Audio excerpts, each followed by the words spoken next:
Hey folks, this is Shane. Thanks for taking the time to watch this. It is Winter Field Day 2024. I'm making my way out from Rusk County High Point. It's SOTA Summit Whiskey 9, Whiskey India 009. A little 6-pointer here in Wisconsin. And that's all the bigger they get here in Wisconsin. Our highest summits are 6-pointers. But I get the 9 bonus points for winter, so take advantage of that. Especially when it's pretty easy to get to. It's just gotta follow these logging roads. Huge activation zone. Pretty fun. Did QRP. Got I think 9 contacts, and then this morning I did another summit. That was a drive up. That's about a half hour away from where I'm at now. So got my SOTA activations in for the month. If you're paying attention to my ham radio goals for 2024, more SOTA is on the list. I want to average at least 1 a month. And right now I'm doubling that, so yay for that.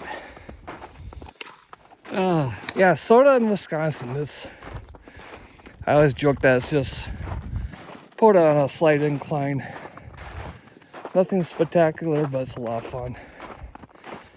And that counts as my winter field day activities as well. I don't get into winter field day or the ARRL summer field day, and you think I would because it seems like that's right up my alley, but it really isn't.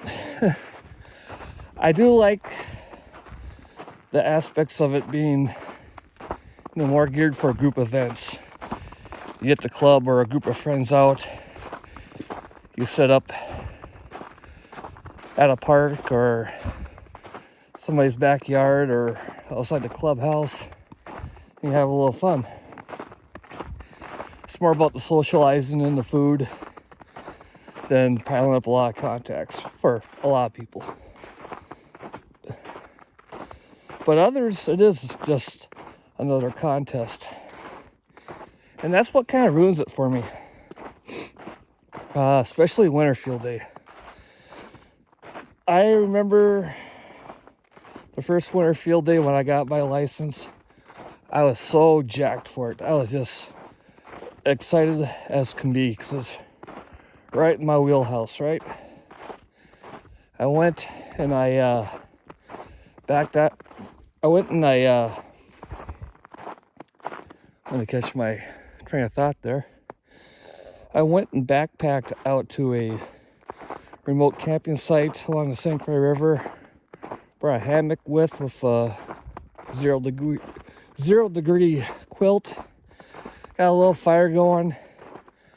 I actually made 2 trips to bring all the gear out there. And had the 891. This campsite was in Governor Knowles State Forest, so it was a POTA. And that was my first POTA activation as well.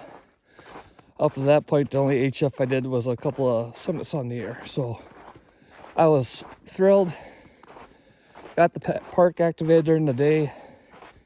And then as it went on, I just had a 20 meter antenna at the time. And as the day turned into evening, I spent more time stoking the fire to keep warm. Each spot in the frequency seemed to got taken over by a contester with a max limit station calling CQ Winter Field Day 1 hotel. And that just ruined it for me because I get it. It's fun to do the contesting. And by no means should you only participate in field days from the field. But it is field day, At least let the operators, the goofy guys like me that are backpacked out into the woods in the snow, sitting by a campfire, or the guys in the club shack running on emergency power, let them be the ones that hold the frequency and call CQ. And you chase them. Now, I brought this up before. As some people made up a valid point that, you know, there's some people with mobility issues, health issues, they can't get out in the field. You know, granted, most places are handicapped accessible, parks and all that, but still, some people just can't do it. And I totally understand that. But that doesn't mean you can't participate from home on field day by chasing those activators or those field stations are calling CQ. There's no reason why you gotta crank up the amp, sit in your nice comfy chair and rack up the contacts. You know, that's why it's always a struggle for people saying that field day is not a contest when it's taken over by contesters. So I guess that's the point of this vlog, is just me to rant on that. You know, there's a contest every weekend. Got plenty of opportunities to do that. Field day is a big thing for clubs, you know, and the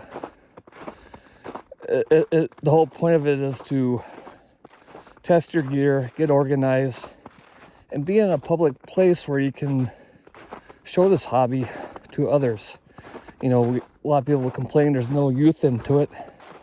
Well, get out in the park and get a field day station set up, and have a station set up for other people to get on the air, instead of just sitting in your shack trying to rack up contest points.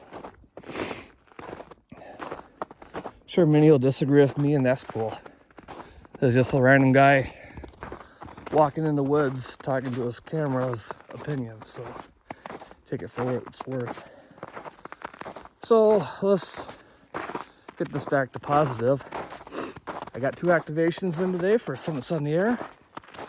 So I've getting close to as many as I did last year, because last year I think I did 3 activations and they're all in December. So the momentum's building. Summits on the Air is so much fun for me.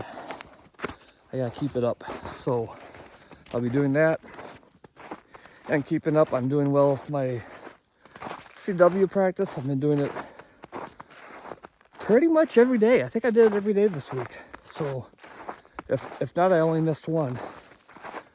I'm not happy about that. Things are starting to gel. It's funny, the other night on my way home, listening to one of the local repeaters, and somebody I don't know, because this is one of the larger ones, threw his call out, and in my head I did the Morse code. I was like, hey, I got it.